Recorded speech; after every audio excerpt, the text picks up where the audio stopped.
Welcome to Bigger, Stronger, Faster, the podcast exploring how Shore Capital Partners brings billion-dollar resources to the lower middle market space. In this episode, I talk with Rachel Scott Garrison, the CXO at Agentis Longevity.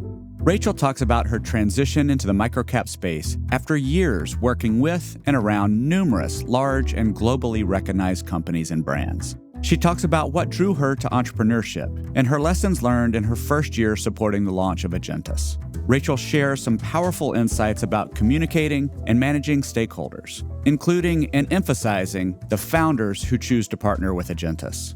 Finally, she shares the value of the CXO Fellows program in both its quarterly learning events as well as the network of support that shares resources and has your back when you need them. Well, Rachel, thanks for being here. Will you start just by giving us your name and tell us a little bit about what you do and where you do it? Yeah. First of all, thank you so much for the opportunity. It feels like a full circle moment being in this room. I remember listening to the CXO podcast when I was in business school a few years ago, and I was interested in the opportunity, and it's really cool that it's been full circle and I'm sitting in this seat. So thanks again. I am Rachel Scott Garrison. I am the CXO at Agentis Longevity here in Nashville. And I'm a Nashville native, so originally from here, and went to Baylor in Texas for undergrad. And then after spending kind of a few years in Austin at Dell, I came back to Nashville to do my MBA at Vanderbilt, which was an invaluable experience. And following that, I was at Deloitte for 2 years in consulting. So like you mentioned, I've joined Agentis last fall as an off-cycle hire into the CXO program, and have just really loved my experience so far.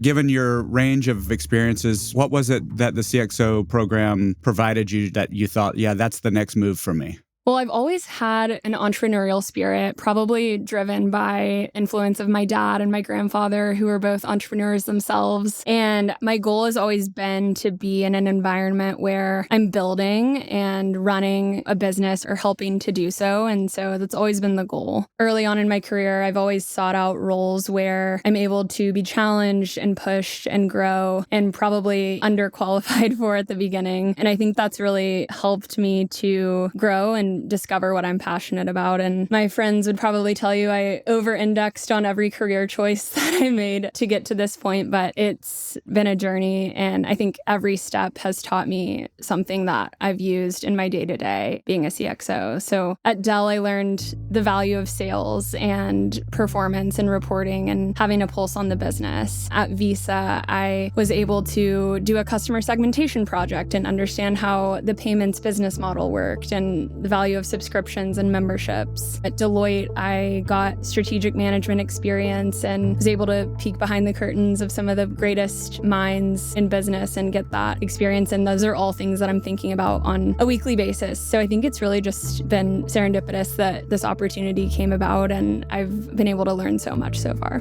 And say a little bit more. You've got some big names with some big companies everybody recognizes. Everybody listening to this podcast doesn't know Agentis Longevity yet, yes, but will at some point. Give us a little bit of context for where Agentis is as a company in terms of size, scale, sort of growth, and then some of what your day-to-day looks like in that environment. So I'll start with really what Agentis is and what we're about. So we are a longevity healthcare company that's focused on helping people take a proactive approach to their health. And our mission is to advance healthier, happier, longer lives. And so we're partnering with multi-site healthcare practices to help advance their diagnostic testing methods, advise on hormone health and optimization treatments, and bring them other therapies to expand services and to support overall education around their well-being and health. And so right now we are still what I would call a small business. We have one business under our umbrella and are seeking to partner with a couple more to be able to scale. What have you learned in this early stage of a company that you kind of can only learn when you're in this early stage of a company? I think the biggest takeaway for me has been how important setting a foundational data infrastructure is, and an area that I've worked with the data COE at Shore over the past few months to help build ours out further. But I think our business specifically had a lot of disparate scheduling tools, EMR systems, even just one business, but had 9 locations, like how different that can look to just get a true handle on a list of active patients, is how is volume trending today? What is the service mix of our patients? And it's something that our CEO has really drilled into us. It's so important to be able to have those insights readily available to understand how the business is performing. And so I think that's been one of the biggest challenges early on. And one of the huge takeaways is make the investment early on to get the data infrastructure in the right spot because it will pay off. And how would you describe, for someone who's not familiar with other CXO stories, hasn't listened to other podcasts or otherwise, how would you describe the CXO role as you've experienced it? My experience, and I think charting traditional path versus off-cycle path, the traditional CXO role is coming into a business where you are building for scale, but also accountable for results and being that wear all hats person, whatever it may be. So I think one of the big themes is being in the details and the one executing, often down to the most granular level, but also in the boardroom and the leader and who the teams are watching and setting an example for that culture every single day. And so I think that's a big theme of the CXO program, is always holding yourself to that high standard and pushing yourself to do more, but just relentless prioritization, because there's always, the to-do list is never ending. It's what needs to get done today, what can get done next week, and communicating that effectively. And say more about that. I love that term and that phrasing, relentless prioritization. I think that is the reality of a young company and a growing company. How do you do it in practical terms, given all of the things you could be doing, given the pressures of a growth company, having an investment team who's asking you a lot of questions, having a CEO who's trying to build this thing, having a board, having all of these kinds of things? What in real world terms does that relentless prioritization look like? I think it's been something that I've really had to craft these past 8-9 months, because I tend to be someone, and I think a lot of the CXOs probably feel this way, is high achieving people put a lot on their plate, and it takes active effort to push things off the list and deprioritize and delegate and not take ownership of something you otherwise could. And I think what that's looked like for me is asking my team, telling my team in our Monday meetings, like, hey, this is what I'm working on. These are my goals for the week. If a deadline is not clear, asking when does this need to get done by, and just having an organic conversation as a team of like, is this a priority or not? And I think we're trying to do a lot. Like our lead independent director said at our last board meeting, you're doing 8 to 10 things, and that's normal. You guys should be doing 8 to 10 things. And if people think that it should just be 3, they're probably wrong, honestly, just with how the experience goes. And so it's always just, who do I need to loop in to help me? Who has expertise in this that can really help to lead it from the Shore COE team, and just asking for help. Yeah, I think asking for help and leaning on what resources you have, both within the team and otherwise. One thing you mentioned that I think is interesting and important is that conversation with your team, where it's not just you relentlessly prioritizing, but that you're having an open conversation such that all of you can relentlessly prioritize. Because in the speed and change of the day-to-day in a company this size and this stage, priorities are constantly in flux. Yes. And so I love hearing you think about, like, how do you have that relentless prioritization conversation as just part of what your team expectation is? For sure. Yeah. When you think about the early stage experience as a CXO in a young company, how does a young CXO relate to best support a young and hungry CEO in a new company? My biggest observation about the CEO experience, especially at Shore, is that I think my day-to-day is busy, but it's 10 times for every CEO. And the pace does not change at that level, and the pressure multiplies. So one of the things that I've been talking to my CEO about recently, Jimmy, is how do we make the best decision that's right in front of us right now that we know we have to make? And I think that goes with the prioritization, is there's always going to be something else on our plate, but working together on that and being really in sync on that has been a game changer. So I want to talk a little bit about the CXO program. Yeah. You started in an off cycle, so you didn't come in with a cohort. But will you just describe a little bit about the experience and maybe some of the takeaways from your in-person sessions, or even having the network of CXOs around you? Just describe your experience a little bit. So I came in off cycle last fall and candidly didn't know what joining that cohort would look like. And I'm so grateful that the cohort has been so welcoming with open arms, and the learning and development overall with the CXO program is world-class. There are quarterly learning and development sessions. I always leave the sessions with a tangible takeaway, different way of thinking about something with more clarity and structure. And then also a tangible tool like an Excel map to build an integration plan, or how to think about building my data infrastructure that I can bring to my team the next day or next week. And I've really just been super appreciative of that. And I think the element that's been most helpful is that peer network. So having shared experience in college, in grad school is really the value of what you pay for in education. And being able to have that for quick questions, feedback, even just to vent has been awesome. And they're just great people overall. And so I've been really honored to be able to connect with that group. And I'm excited to be a part of the next cohort as well and join their orientation.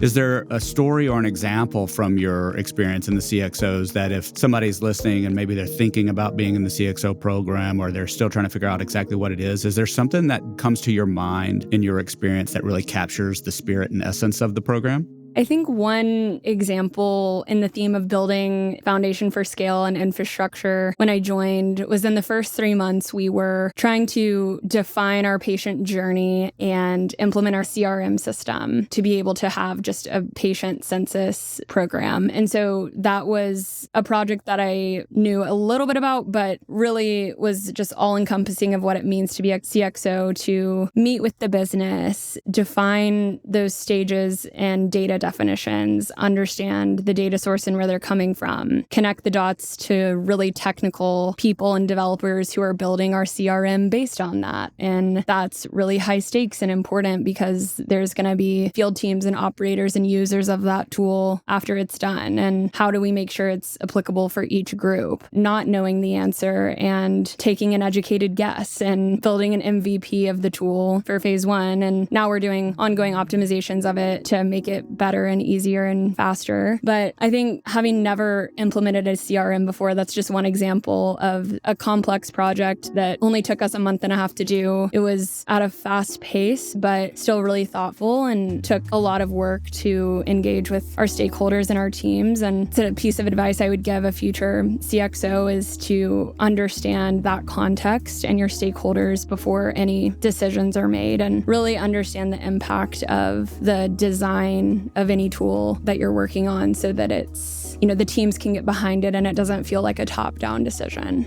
And did you go to other CXOs who are maybe in multi-site healthcare and ask, hey, we're about to do this. What's your experience been? Is it that straightforward? I did. Yeah. I leaned on a couple other CXOs and they were super helpful in sharing resources, how they designed it. Everyone's instance is a little bit different, Sure. But they were really helpful in just common pitfalls of what they did that they would have done differently. And just the shared network of materials, resources, hey, watch out for this, was invaluable. Yeah, it's that sort of cumulative learning that comes from that you don't have to go back and figure this thing out. You're not starting at zero. And I think that's partly also mirrored in the value of being in a portfolio. Totally. It's like that you have that pattern recognition, which is what enables a portfolio to become better and more efficient over time. Yeah, exactly. It's a really powerful thing to see on multiple levels. When you think about what you had done prior to joining the CXO program and then prior to joining Agentis Longevity, based on where you sit today, what do you feel like your prior career had most prepared you for in this experience? And then the flip side is, what's been the biggest learning curve for you? I think that in my prior experience in some of those larger corporate environments, what I've learned and has set me up for the most success is the ability to structure complex thoughts, ideas, and how to present that to a stakeholder group and just the organization around that. I think consulting really drills that into you. And I think it's something that is highly valuable in the CXO role, is just being able to frame up new complex decisions and what decisions need to be made lead has been super crucial. And then being comfortable with not knowing the answer, but jumping into the deep end of being able to be really uncomfortable in that, but lead with confidence at the same time and stay grounded on, okay, I'm going to bring in the people that do know how to help me on this. And we're going to have a discussion on where to go from here and problem solve together and make it a working session and be collaborative in that sense has been a huge shift that has been really helpful. And I think with that, an area I'm still learning and something I think our CEO does exceptionally well is tailoring your speech and the way that you communicate to different audiences and stakeholder groups and doing that with a lot of thought and tact. It's a lifelong skill that I think everyone always works on, but the audience of being in our Monday morning stand-up versus our board versus a vendor partnership all looks a little bit different. And so how do you tailor that message to relate to that group in the best way? I'm struck by something you said earlier, just in terms of previous experience and the success that you've had. And CXOs are coming in having, in all likelihood, been very driven, very type A, very successful. You don't get here unless you've been very successful. So how have you dealt with perhaps professional challenges where you didn't feel as successful? Maybe some of those things that only an early stage company can really humble you. Totally. I speak from experience. How many examples do you want? So I think early stage companies, there's so much you're working on. And I definitely think at the beginning, a huge learning was I felt like I was falling on my face every couple weeks, just one being new to the role, but new to the company, new to the vision. We're going at light speed and there's questions to answer, people to respond to on email. I think a huge takeaway from that experience is like, don't sweat the small stuff. And I think sometimes I had the tendency, and a lot of type A successful people do have the tendency to sweat the small stuff, but you just can't. As a CXO, you're in a unique position of being an individual contributor, but also a leader. And so it's a constant switch back and forth of being super in the details and knowing those deeply, but also being the leader in the room and who people are watching. But one of the things I've really loved and philosophies about successful people that I've tried to follow is that successful people act and they make decisions quickly, but measured and in a smart way. And I think that that's an area that I've added value in, is using the 80-20 rule of not getting caught up in analysis paralysis, but being able to be measured about your decisions to move quickly. And progress over perfection is just kind of a lifestyle you have to adjust to. It's often a lot of the prior experience of a CXO is being perfection over progress. And that's a big shift you have to adapt to in this role. What do you know now that you're in the CXO program and have these experiences under your belt that you wish you had known when you first started? Coming out of consulting, you're an expert in PowerPoint and dangerous enough in Excel, but I wish I'd had more reps at consolidating large data sets to get insights out of, and just the efficiency that that skill can bring early on is second to none. I think you can never have enough experience in doing that, and especially starting out in this role where that's a big responsibility on a CXO's plate, is sifting through that, trying to make sense of it. And so leveraging tools like Power BI, Tableau in your day-to-day for anyone interested in this role is definitely time well spent. So in addition to thinking through and getting some reps on the data and the data tools and even the modeling and the infrastructure kinds of conversations, what other advice would you give someone who might be listening who's considering applying to be a CXO about how to prepare themselves for success in this role? One of my biggest pieces of advice for future CXOs is be open-minded and coachable. I talked about perfection, but you will not be the smartest person in the room, and you likely never will be across these next 5 years. There's so much wisdom and smart people in the room with you. And so lean into that and stay curious and ask for feedback even when it's hard, because you're in the place to grow and people want to help you. So that's been really energizing. And then, like I said, gather context before before taking action. A big learning for me and skill I'm still working on is doing the work to really understand your stakeholders and get their buy-in before enacting change, because that's how it's going to be more effective in the long run, is with them behind it, your people feel included, they're championing in it, and it's not dictated to them. So that's another nugget of advice I'd give, and just be open-minded in the sense of the match process can be up in the air of where the opportunity will be. And when I was exploring this team, focused on the people and do I align with the purpose? And if those two things are a fit, then you're probably going to be in a good spot. So just keep that in mind as you explore opportunities. Yeah, I love the point you were making before, because in my experience, both in supporting and knowing and interviewing a lot of CXOs, as well as in startups myself, you are managing stakeholders and you are managing change. Yeah. Like, those are two truths. And you've brought up stakeholders a lot, which I really appreciate, because your stakeholder list is only getting bigger and more diverse. And if you don't learn how to manage those stakeholders early in the process, it's only going to get more difficult. Is there an example that you've learned as you've thought about your stakeholders of how you rethought a message or an approach or the timing of something with one stakeholder versus another? I'm curious what that kind of awareness and empathy looks like in practice. And it can be something really simple, or a pause for a question that maybe you're doing differently now or thinking about differently now than you would have before. Yeah, I think a big example of what I think about here is the stakeholder group of our founders that we're partnering with and the changes to their tech stack and the tools that they use. I think a good shift overall has been asking them, what do you think is the right time to do this? Like, are we ready for this given the other initiatives we have going on? And going back to my team and saying, do we need to do this right now? There's X, Y, and Z going on as well. And so I think that's been a good way to hear their voice. And oftentimes when there is frustration, it's usually because someone feels their voice isn't being heard. And so just creating space for that, I think that's been really helpful.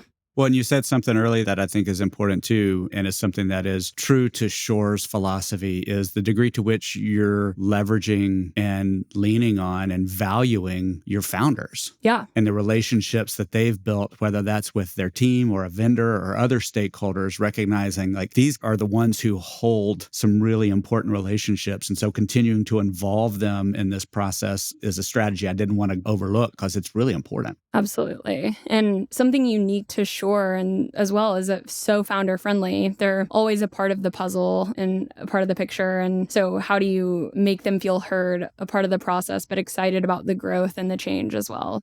So one question I've been asking in all of my interviews recently, because I kind of want to just collect a big bank of them across a lot of perspectives, but what's the best advice you've ever gotten?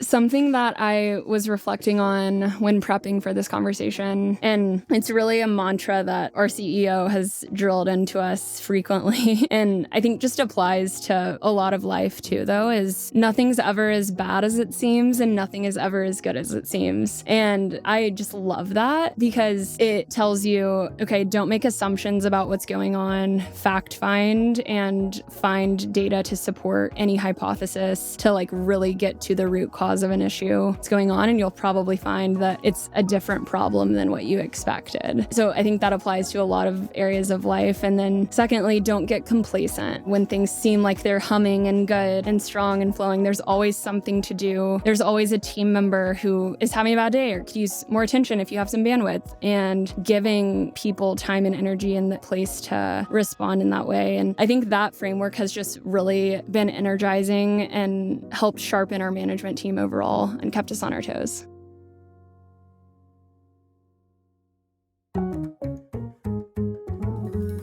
If you enjoyed this episode, be sure and check out our other Bigger, Stronger, Faster episodes, specifically highlighting the CXO Fellows Program, as well as other CXO profiles at www.shorecp.university/podcasts, or anywhere you get your podcasts. This podcast was produced by Shore Capital Partners and recorded in the Andrew Malone Podcast Studio, with story and narration by Anderson Williams, recording and editing by Austin Johnson, editing by Real Audiobooks, sound design, mixing, and mastering by Mark Galloop of Real Audiobooks. Special thanks to Rachel Scott Garrison. This podcast is the property of Shore Capital Partners, LLC. None of the content herein is investment advice, an offer of investment advisory services, nor a recommendation or offer relating to any security. See the Terms of Use page on the Shore Capital website for other important information.